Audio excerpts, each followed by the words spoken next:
Good morning dear students. I am teaching chapter 6 and name of the chapter 6 is the combustion and flame. So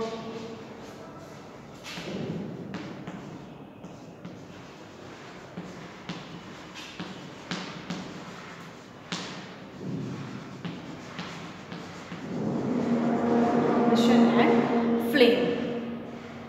So if you observe the candle of if you observe the flame of a lighted candle, you will notice that it is not a simple flame. At the base of the flame, quite close to the wick, the color of the flame is blue, and a region around the wick is dark grey in color, and another region surrounding the dark grey zone is the luminous and it is yellow in color, and there is the another zone in the surrounding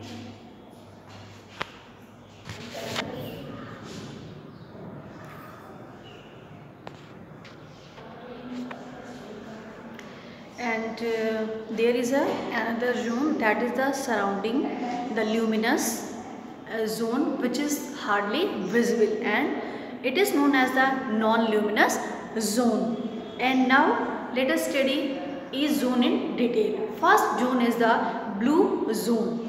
Blue zone near the base of the flame. The fresh air rapidly mixes with the wax part of the wax vapor, and it is almost completely burns, and it is gives rise to blue flame. And then in the same way as the blue flame is seen on LPG gas burner.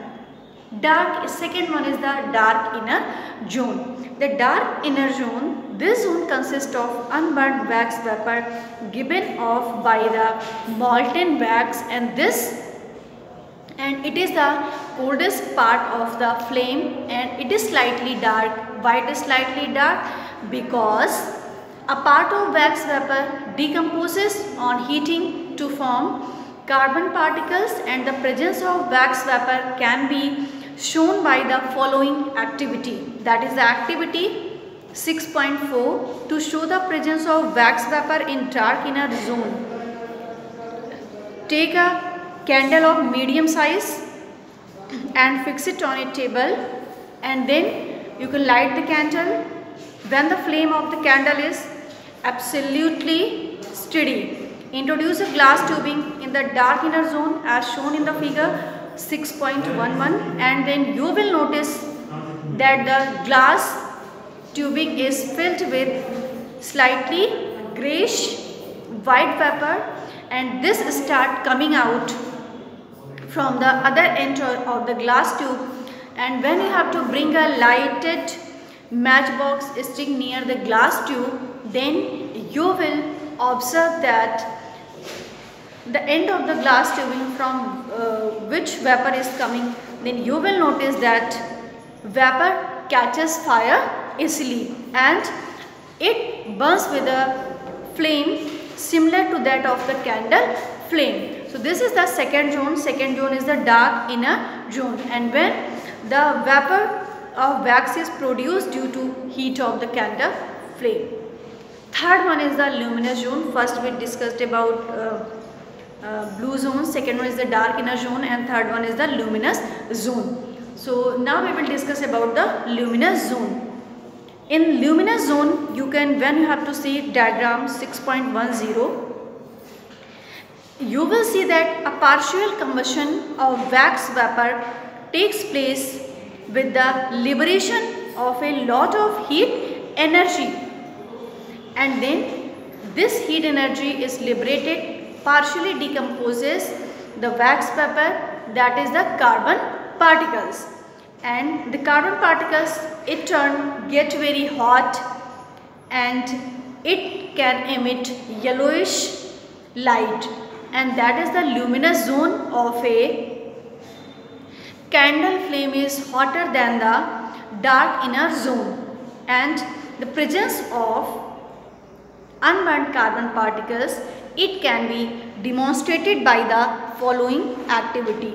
Now come to the activity 6.5 to prove that luminous zone of the candle flame contains unburnt particles of carbon. So what are the materials required for the activity?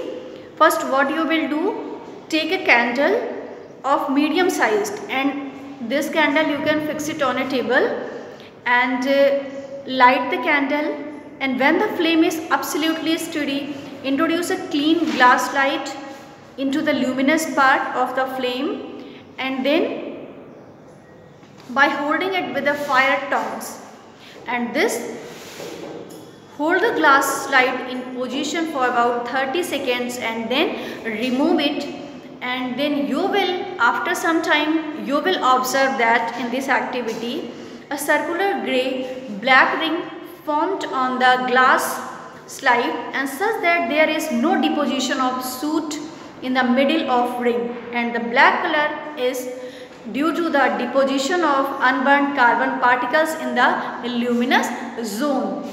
And the center of the ring does not have any carbon particles because the part was over dark inner zone which does not have unburnt carbon particles.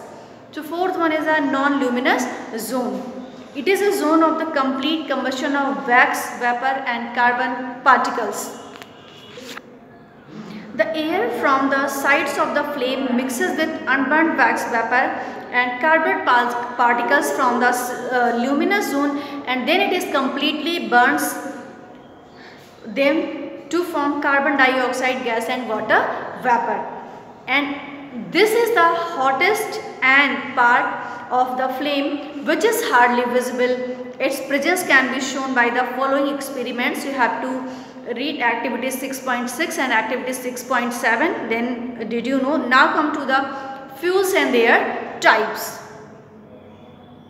Come to the fuels and their types. So till here you will take revision.